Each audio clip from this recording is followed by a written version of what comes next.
نحمدہ ونصلی علی رسولہ الکریم۔ عزیزان محترم، میں محمد اسلم ڈوڈے، چیئرمین لبرل پارٹی پاکستان، آپ سے مخاطب ہوں اور آپ دیکھ رہے ہیں Liberal Party Pakistan YouTube channel. پیش خدمت ہے پروگرام لبرل نظام حیات یعنی حقیقی آزادی۔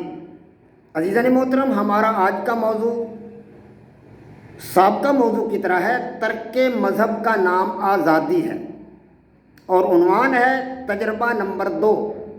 عزیزان محترم، آپ کو پتہ ہے کہ ہم آزادی کی تلاش میں سرگرداں ہیں، اس کی تلاش کے لیے ہم وقت جہد کوششیں کرنے میں مصروف ہیں اور جہاں تک ممکن ہو سکتا ہے ہم اپنے جتن لگا رہے ہیں کہ آزادی کو کہیں نہ کہیں سے تلاش کر لیا جائے کہ آزادی کیا ہے، کس چیز کا نام ہے اور وہ کہاں موجود ہے، اس کی شکل و صورت کیا ہے، اس کا رنگ و روپ کیا ہے، اس کا قد کاٹ کیا ہے۔ لیکن افسوس ہے کہ ابھی تک 11 تجربات کرنے کے بعد، 11 مفروضوں کو جج کرنے کے بعد ابھی تک ہمیں آزادی کا سراغ نہیں مل سکا۔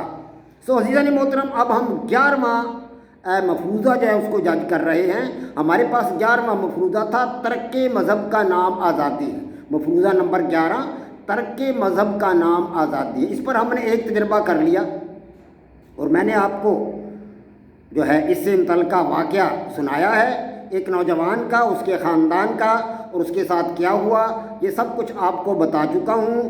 تو آج اسی عنوان سے آپ کے سامنے تجربہ نمبر 2 رکھوں گا۔ تو عزیزان محترم، تجربہ نمبر 2 یہ ہے کہ اس قسم کے واقعات جو میں نے آپ حضرات کے سامنے پچھلا واقعہ رکھا ہے، اس قسم کے واقعات دنیا کے تقریباً تمام مذاہب میں دیکھنے کو ملتے ہیں، تمام مذاہب میں دیکھنے کو ملتے ہیں۔ اسلامی دنیا میں ہماری آنکھوں کے سامنے اس قسم کے کئی اہم واقعات گزرے ہیں، بلکہ انبیاء کرام کی توہین کرنے والے اور جھوٹی نبوت کا دعویٰ کرنے والے کئی افراد قتل ہو چکے ہیں۔ ہمارے ملک پاکستان میں دیکھ لیں، آپ کے سامنے ہے سلمان تسیر کا واقعہ، پنجاب کا سابق گورنر تھا، تو اس کے ساتھ کیا ہوا، اس کا کیا حشر ہوا ہے جی۔ ایک عاشق رسول جناب ممتاز قادری صاحب نے اس کو اتنی گولیاں ماری کہ وہ خون میں نہا گیا، اسے گولیوں سے چھلنی کر اس نے جہنم حاصل کر دیا ممتاز قادری نے اس کو۔ اور سلمان رشدی کے حالات و واقعات آپ کے سامنے، آپ کو پتہ ہے کہ پچھلے دنوں سلمان رشدی کے ساتھ کیا ہوا۔ ایک تقریب میں ایک عاشق رسول نے اس پر حملہ کیا اور اس کی آنکھیں اور اس کا پیٹ کے اندر اس کو چھرا گھونپ دیا اور اس کی آنکھیں بھی ختم ہو گئی اور وہ موت کے قریب پہنچ گیا۔ فوری طور پر اس کو اسپتال میں داخل کروایا گیا، اس کی آنکھیں ضائع ہو گئیں۔ یہ عاشقان رسول کا کام ہے۔ اور نبی کی شان میں گستاخی کرنے والے بھارتی نژاد خاتون، وہ نپور شرما، اس کے بارے میں بھی آپ نے سنا ہے کہ اس کا کیا حشر ہوا۔ بیچاری بھاگی پھرتی ہے، کسی محفل میں سامنے نہیں آ رہی، چھپی پھرتی ہے، اپنے آپ کو چھپائے پھرتی ہے کہ مسلمانوں کے سامنے آنے سے ڈرتی ہے۔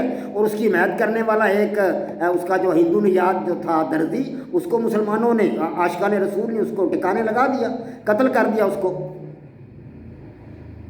یہ ہے اس قسم کے جو حالات و واقعات ہیں۔ ترک مذہب کرنے والے لوگ جو ہیں وہ ان کا یہ حشر ہوتا ہے۔ اس قسم کے موضوعات پر کئی فلمیں بھی بن چکی ہیں اور عام زندگی میں بھی ترک مذہب کرنے والوں اور مذہب پر تنقید کرنے والوں کو سماج میں وہ مقام حاصل نہیں ہوتا جو مقام مذہب کا احترام کرنے والوں کو سماج میں حاصل ہوتا ہے۔ عزیزان محترم، یہ ہمارا مفروضہ تھا، مفروضہ نمبر 11۔ اس پر ہم نے 2 تجربات کر لیے ہیں اور آئندہ اگلے ایپیسوڈ میں ہم انشاءاللہ اس کے بارے میں کوئی رزلٹ اخذ کریں گے، نتیجہ اخذ کریں گے۔ اس کے بعد ہمارے پاس صرف ایک مفروضہ رہ گیا، مفروضہ نمبر 12۔ ایک مفروضہ رہ گیا ہے، 11 مفروضوں تک تو ہمیں آزادی ملی نہیں۔ ممکن ہے 12ویں مفروضے کے اندر ہمیں کچھ آزادی کی رمق مل جائے۔ مفروضہ نمبر 12 جو ہے اس میں کئی تجربات ہیں، تھوڑا سا لمبا مفروضہ ہے ہمارا، تو اللہ کرے ہمیں آزادی مل جائے۔ اگر ہمیں آزادی نہ مل سکی تو ہم نئے مفروضے لیں گے، کیونکہ سائنٹیفک ٹیکنیک یہی ہے کہ اگر آپ کو 2 یا 4 یا 10 مفروضوں سے آپ کا مقصد حل نہیں ہوا تو آپ اور مفروضے لیں۔ مفروضوں کو جج کیے بغیر ہم کسی نتیجہ پر نہیں پہنچ سکتے۔ عزیزان محترم، یہ ہمارا 11واں مفروضہ تھا، اس پر 2 تجربات ہمارے مکمل ہو چکے ہیں۔